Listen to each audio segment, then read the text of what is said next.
Hi there! You found us here at Storytime with Miss Becky. I'm Miss Becky, and this is our friend Bear, who loves to read along with you. Bear has a question for you. Would you like a train to take you and your friends on a ride every week? Lots of yeses, Bear. Well, that's just what the VonAaron Express does every Tuesday. Bear says the conductor even gives the children a special surprise. Let's put on the magic reading glasses and see what happens one day when something goes wrong.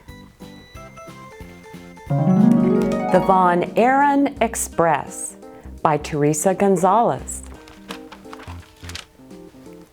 The VonAaron Express chugged into the town of Willow Creek every Tuesday, bringing supplies to Mr. Hermans' general store. Many of the children in the town would gather at the store, filled with excitement as they waited for the little train to roll up over the hill to the train station across the street from the store. This little train was special because after the supplies were unloaded, the conductor, Mr. Mike, would give the children a ride down the track and back again.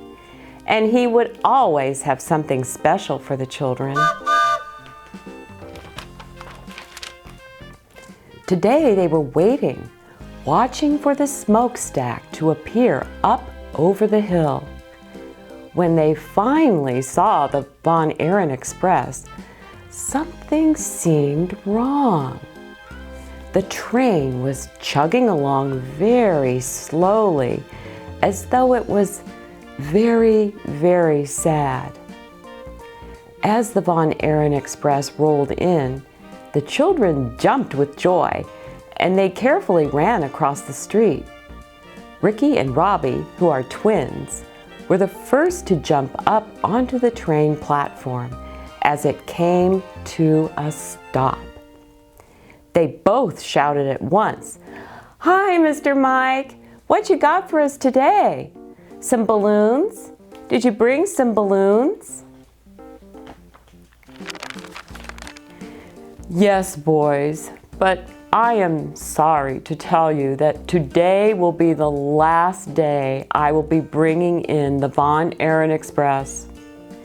Mr. Herman will have to drive into Peakview to get his supplies. Today is this little old engine's last run." Seeing that the children became so sad to hear the news, Mr. Mike took them for a longer ride than usual.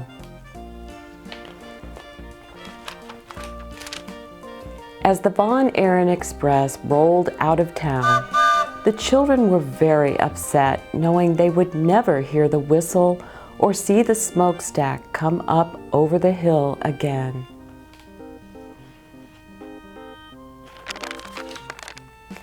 That evening, as they sat at the dinner table, Ricky and Robbie hardly touched their food. Their father asked, "What's wrong, boys? Aren't you hungry?" "Oh, Dad, the VonAaron Express won't be coming into town anymore," Ricky said sadly.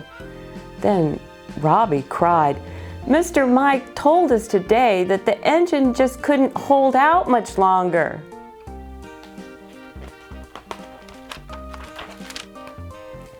On Tuesday of the next week, the children gathered around Mr. Herman's store as usual.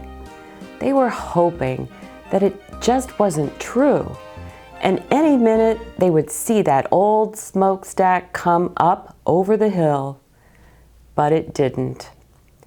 It was a very, very sad day indeed.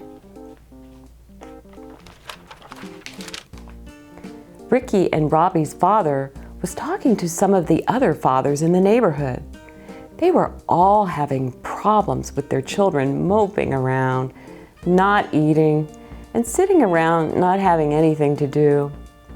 One of the fathers said, "The children don't even seem to be excited about the annual fishing derby coming up next Saturday." After a discussion with the other parents, Ricky and Robbie's father drove into Peakview to find out what had happened to the train. If things worked out right, the children of Willow Creek would soon have the VonAaron Express back in town. As he walked through the railroad yard, he spotted the little train, just sitting there all by itself. The VonAaron Express seemed so small and old among all the other bigger, newer trains. He saw Mr. Mike, the conductor, and explained what happened to the children and the town since the little train stopped coming to Willow Creek. He told Mr. Mike that the town council voted to buy the train and run a track around the lake at the city park towards the south side of town. Since everyone on the town council had children, they decided to keep it a secret and make it a surprise. It was Saturday, the day of the annual fishing derby.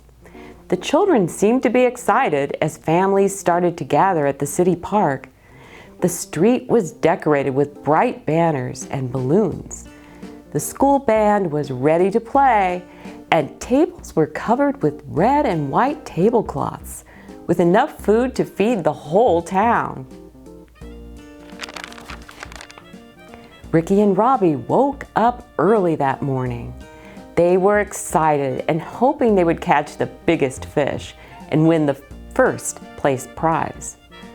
They got to the park and joined the other children as they gathered with anticipation at the opening of the big iron gate that closed off the lake. Each of the children was hoping to get a place on the dock. As the gate started to swing open, something caught Robbie's eye.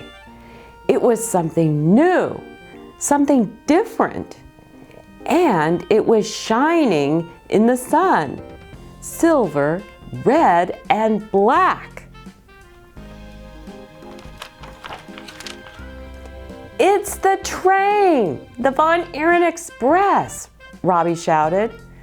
Then Ricky and Robbie both shouted to everyone, "It's here! The VonAaron Express! It's here!" All the boys and girls dropped their poles in a big heap and ran through the gate, cheering and shouting as they ran to the train to climb up onto the cars that had been changed from cargo cars to seating cars. They were so happy and excited to see the VonAaron Express and Mr. Mike, who was there to give the children their very first ride around the lake. The children were excited, the parents were happy, and the little train, the VonAaron Express, seemed to have a big, happy smile on the face of its engine. Robbie shouted to Ricky, "This is the best day ever." The end. Bear's wondering, do you think the children could have fixed the VonAaron Express all by themselves?